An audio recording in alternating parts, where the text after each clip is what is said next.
அல்லேலூயா. ஸ்தோத்திரம் ஆண்டவரே. இந்த நாளில் கூட கிருபை ஜீசஸ் மினிஸ்ட்ரியில் நல்ல மழை, பயங்கரமான மழை பெஞ்சிட்டு இருக்குது. ஆமென். அல்லேலூயா. ஆமென். கர்த்தர் நல்ல மழையை கொடுத்துருக்கிறார். இந்த நாளில் கூட பாருங்கள், பயங்கரமான மழை. ஹல்லேலூயா, ஹல்லேலூயா. மின்னலே, இடி, மழை பயங்கரமாக இருக்கே. 10 நாள் உபவாசத்திலே கர்த்தர் ஒரு நல்ல ஒரு மிராக்கலை செய்திருக்கிறார். அல்லேலூயா.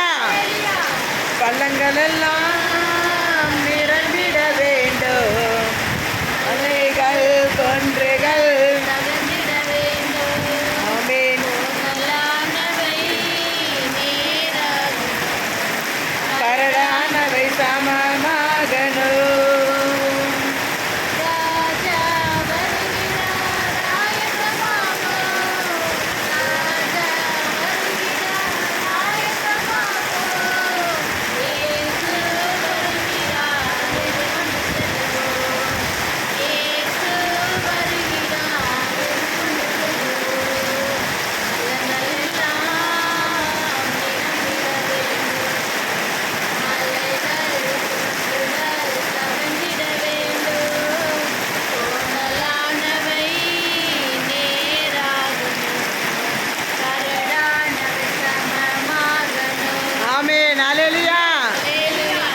கர்த்தர் தாமே இந்த நேரத்தில் கிருபை ஜீசஸ் மினிஸ்ட்ரியில் இந்த மழையில் ஒரு நல்ல பாடலை பாடும்படி கர்த்தர் கொடுத்த கிருபைக்காக ஸ்தோத்திரம். God bless you.